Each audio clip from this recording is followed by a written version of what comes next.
बेटी का बलिदान। सृष्टि मयंक से बहुत प्यार करती थी। वो उसके साथ अपने सुनहरे भविष्य के सपने देखती।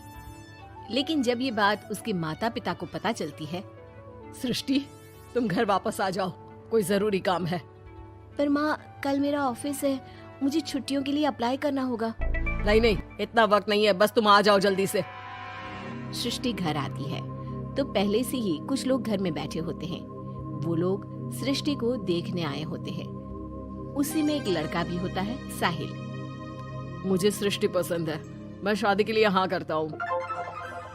लेकिन माँ, आप तो जानती है कि। अरे चुप, कुछ मत बोल। सभी सृष्टि को चुन्नी चढ़ाकर चले जाते हैं। माँ, मैं किसी और से प्यार करती हूँ। मयंक काफी पैसे वाले घर का लड़का है। आपको पता है, हमारे पूरे ऑफिस का मालिक भी वही है। माँ, वो मेरे बिना नहीं रह पाएगा। अरे पता है ना तेरी बब्बी मासी, उनकी बेटी की शादी अमेरिका में हुई। यहाँ हर किसी के घर में कोई ना कोई विदेश में है, तो तू भी बाहर ही जाएगी। साहिल ने इतनी लड़की रिजेक्ट की है।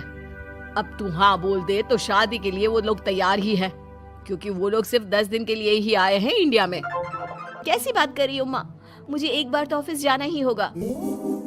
लेकिन वो लोग मानते ही नहीं और सृष्टि की शादी साहिल से हो जाती है। शादी के बाद सृष्टि मयंक के पास जाती है। सृष्टि, तुमने शादी भी कर ली और मेरे माता पिता विदेश में मेरी शादी कराना चाहते थे। मैंने काफी समझाने की कोशिश की, लेकिन मेरे भाई और पापा नहीं माने। I am sorry Mayank.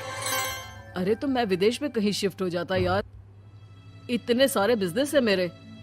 सृष्टि मयंक के सामने रोकर वहाँ से चली जाती है। लेकिन शादी के बाद जब वो विदेश साहिल के घर जाती है तो देखो, ये एक कमरा है मेरा, मैं यहीं रहता हूँ, और ये एक सोफा कम बेड है। रात में मैं इसे बेड बना लेता हूँ और दिन में सोफा।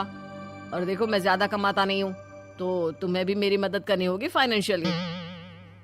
सृष्टि हाँ में सर हिला देती है। अगले दिन साहिल के जाने के बाद वो माँ को फोन करती है। क्या है माँ, कहाँ शादी करवा दी? एक तो कोई चेहरा यहाँ अपना सा नहीं दिखता, ऊपर से ये घर। विदेश के नाम पर क्या कर दिया आपने माँ?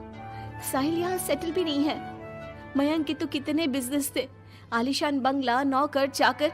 यहाँ तो मैं खुद नौकर बनकर रह गई हूँ। ये क्या किया माँ आपने? अरे क्या बताऊं बेटी, तेरे पिता ने जो कहा मैंने वही किया। अब जो कुछ भी है वो तेरी किस्मत है भाई, जैसी भी है। वहीं सृष्टि का भाई सारंग एक लड़की से प्यार करता है। माँ, मैंने शादी कर ली है निशा से। क्या?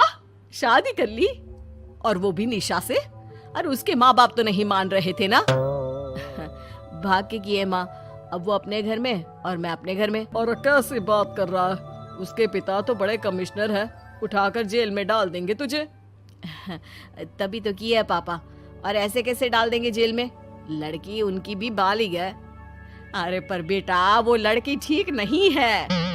देखो, किसी लड़के के बारे में ये बात मत बोलो। तुम्हारा लड़का ठीक है क्या? काश मैंने सृष्टि की शादी भी उसकी पसंद से की होती, तो आज मुझे इतना रोना तो ना आता। अरे माँ, तुम उसकी बात पर मत आया करो ना। विदेश में है, जहाँ लोग जाने के लिए मरते हैं। हाँ, लेकिन वैकिन छोड़ो और ये बताओ कि बहू को घर कैसे लाया जाए। सभी मिलजुल कर फैसला करते हैं कि वो लोग सारंग की बीवी यानी कि अपनी बहू के घर जाएंगे। सारंग, माँ और पिता वहाँ जाते हैं, जहाँ पर बहन जी, अब तो बच्चों ने शादी कर ली है, तो आप लोगों का भी आशीर्वाद मिल जाता तो। पता चला हम लोगों को भी। देखिए, मुश्किल है कि हम उसे आप लोगों के घर भेजें। हैं? ऐसे कैसे मुश्किल है? और क्यों नहीं भेजेंगे? बीवी है वो मेरी, भेजना तो पड़ेगा ही। लड़के को बहला फुसला कर भगाने के आरोप में अंदर कर दे क्या? अरे देखिए साहब, इतना कानून तो हमें भी आता है। आपकी लड़की कोई नाबालिग नहीं है। तभी वहाँ निशा आ जाती है। रुकिए मम्मी पापा, सारंग में कोई कमी नहीं है। हम लोग इसे कोई बिजनेस खुलवा देंगे ना। देखो, एक बात बता देती हूँ, मुझे तुम्हारे घर नहीं जाना। अरे ऐसी कैसी बात कर रही हो? हम लोगों ने शादी की है, पति पत्नी है हम दोनों, और क्यों नहीं जाना? तो फिर शादी क्यों की? शादी इसलिए की क्योंकि तुम मुझे अच्छे लगे, लेकिन इतना बड़ा घर शान और शौकत छोड़कर तुम्हारे साथ आने के लिए मैं रेडी नहीं हूँ।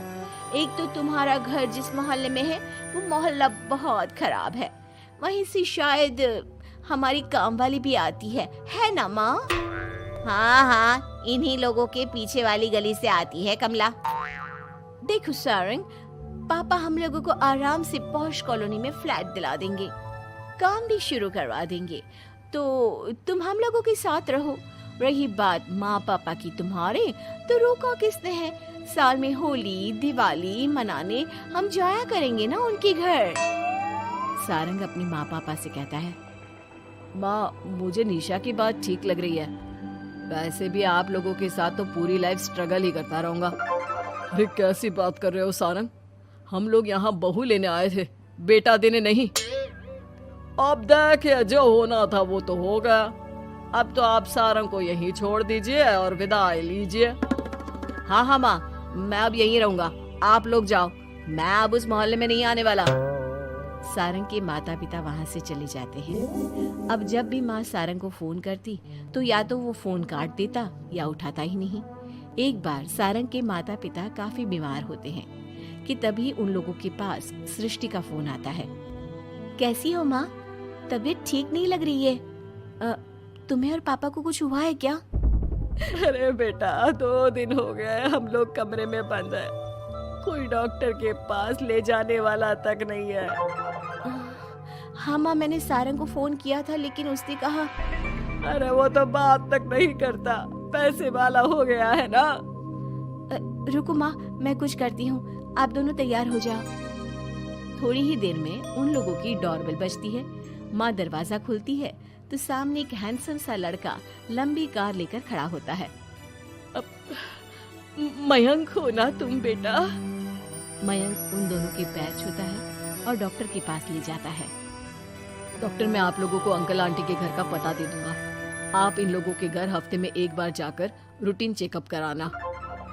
जी जी मयंक जी, जैसा आप कहें, आखिर ये अस्पताल आप ही का तो है। मयंक का रुतबा देखकर माँ बाप को अफसोस होता है कि क्यों उन लोगों ने विदेश के नाम पर बेटी को बाहर भेज दिया, लेकिन बेटी ने भी उनका मान रखा। चाहती तो निशा की तरह भागकर वो भी शादी कर सकती थी। क्या सोच रहे हैं आप लोग? चलिए मैं आप लोगों को घर छोड़ देता हूँ। और हाँ, मैं और सृष्टि आज भी अच्छे दोस्त हैं, तो आप लोगों को कोई भी समस्या हो तो फोन कर दीजिएगा।